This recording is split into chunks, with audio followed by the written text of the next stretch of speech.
on the far edge of a town that most maps forgot, there stood a hotel that people rarely noticed, partly because it never tried to be noticed, and partly because rain clouds hovered over it like loyal pets. It was called the Drizzle Inn, a place so quiet, so slow, so astonishingly uneventful, that travelers only ended up there when they were either completely lost or completely tired. The walls were painted a color that didn't really have a name, somewhere between gray, dust, and a sign. The carpets made the exact same sound as the rain outside, soft, repetitive, and almost too steady.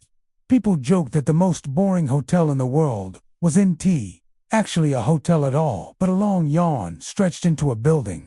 But anyone who ever stayed there, even for a single rainy night, discovered that boring wasn't always bad. Sometimes it was exactly what tired hearts needed.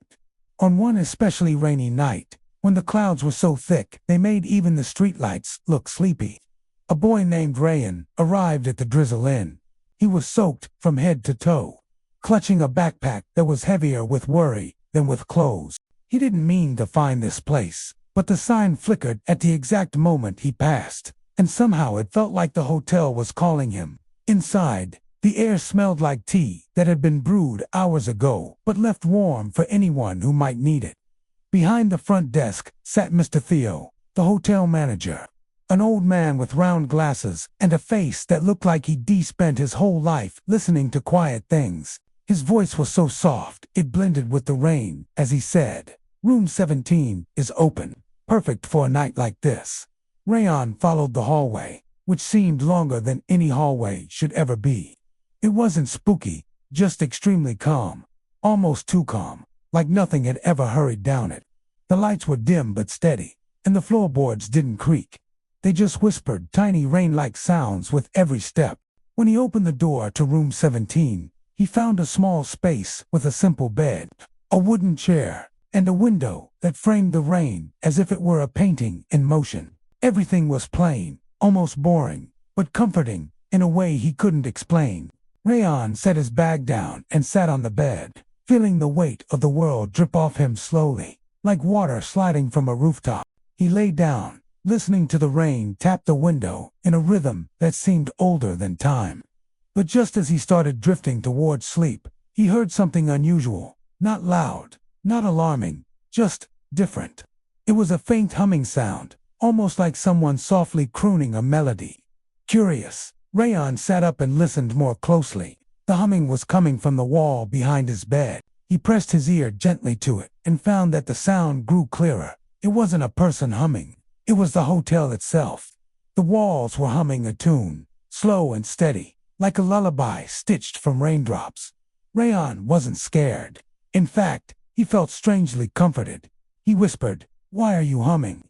Even though he knew walls weren't supposed to answer. But this hotel was different, not magical in a loud or sparkling way, but magical in a quiet, patient one. The humming grew just a little louder, almost responding, as if saying, "To help you rest." Rayan smiled without meaning to. He didn't know how long it had been since someone or something had tried to help him rest. A little while later, Mr. Theo knocked gently and peeked in. He held a steaming mug of sleepy time tea. "Thought you might need this," he said, placing it on the small table. Rayan thanked him, and Mr. Theo nodded with the slow calmness of someone who never rushed anywhere. Before leaving, he added in a whisper, "The rain sings best here. Just listen." Then he closed the door softly. Rayan sipped the tea, letting its warmth soothe the tired corners of his mind. He walked to the window, watching raindrops race each other down the glass. Outside, the world looked blurry and peaceful. Inside, the humming walls and soft rain created a cocoon of stillness he hadn't felt in years. It was boring, yes, but it was the kind of boring that felt like pressing pause on life for a moment so you could breathe. As the night deepened, something gentle began to happen. The rain's rhythm synced with Rayan's breathing. The humming walls softened into a whisper. The air felt warm, almost like the hotel was tucking a blanket around him. Even the furniture seemed to settle into a comfortable stillness. Rayan finally lay down again, and this time the bed felt softer, as if it understood his weight and welcomed it. He closed his eyes, thinking about how strange it was that the most boring place in the world was also the most peaceful place he had ever been. No chaos, no noise, no questions demanding answers. Just rain, tea, quiet walls, and the soft, steady heartbeat of the Drizzle Inn. As Rayan drifted toward sleep, he wondered how many travelers before him had found the same comfort in the middle of nowhere, in a hotel that seemed to breathe with the rain. Hours passed unnoticed. In this hotel, time didn't hurry. It moved slowly, stretching itself like a cat in a warm patch of sunlight. When Rayan finally opened his eyes again, the storm had softened. The window was still streaked with rain, but the drops fell lazily now, as if they too had gotten sleepy. The humming had faded, replaced by the soft scent of morning. Rayan sat up, feeling lighter, as if the rain had washed the heaviness off his heart. He looked around the room, realizing nothing exciting had happened, no adventure, no surprises, no dramatic twists. Yet something inside him had shifted quietly, like a book being placed gently back on the right shelf. Sometimes, he realized, boring places could heal in ways busy places never could. He packed his bag, opened the door, and stepped into the hallway that whispered with soft morning footsteps.